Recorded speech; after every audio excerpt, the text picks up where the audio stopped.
Pemirsa, Megawati Soekarno Putri saat seminar haluan pembangunan Bali masa depan 100 tahun pada 5 Mei lalu secara lugas meminta agar pembangunan hotel dan sarana wisata dikendalikan, bahkan di-stop. Tapi permintaan Megawati ini nampaknya tidak akan bisa dipenuhi. Bali masih terus diserbu investor tanpa kuasa menolak. Saat menjadi narasumber utama, Megawati dengan jelas menyebut agar pembangunan hotel dihentikan. Megawati meminta agar jangan sampai Bali menjadi seperti Hawaii. Kenyataannya pembangunan hotel di Bali kini terus dilakukan, bahkan menimbulkan konflik di masyarakat seperti yang terjadi di Desa Bukbuk Karangasem ketika hotel dibangun di sekitar Bukit Gumang. Ketua IHGMA Bali Dr. Yoga Iswara menyebutkan bahwa Bali masih menjadi magnet kuat investor membangun sarana akomodasi pariwisata seperti hotel dan villa. Bali masih diminati investor untuk membangun akomodasi pariwisata. Yoga tidak memungkiri jika investasi di pariwisata tidak dikendalikan, sangat mungkin Bali akan rusak.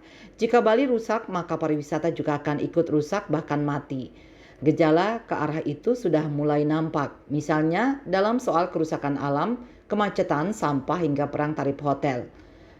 Karena nafsu keruk keuntungan dari pariwisata, apa saja dibolehkan. Ujungnya justru pariwisatanya yang mati. Saat pandemi COVID-19 melanda, banyak pihak menyarankan Bali melakukan evaluasi total terhadap dampak pariwisata. Ada masa jeda yang bisa digunakan untuk menghitung ulang seberapa kuat sesungguhnya daya tahan Bali atas daya rusak pariwisata. Sayangnya ketika pandemi, hal yang banyak diributkan adalah bagaimana agar wisatawan asing segera dapat datang ke Bali. Tekanan terus diberikan kepada pengambil kebijakan untuk membuka pintu kepada wisatawan mancanegara. Tidak ada yang sungguh-sungguh melakukan upaya bagaimana Bali diselamatkan pasca pandemi. Namun menyimak atas realitas pernyataan pimpinan di tingkat kabupaten, ternyata memang perizinan sarana akomodasi wisata tidak sepenuhnya berada di daerah. Contoh kasus sarana wisata di Taman Wisata Alam TWA Gunung Batur. Karena kawasan ini adalah kewenangan Kementerian Lingkungan Hidup dan Kehutanan, maka izin dikeluarkan kementerian.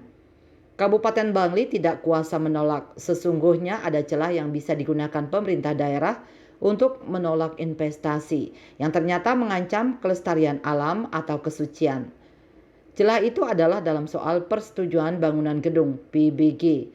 Pemda setempat dapat saja tidak mengeluarkan PBG atas pembangunan sarana wisata yang tidak memenuhi asas keharmonisan dan kelestarian lingkungan. Winata Bali Post melaporkan.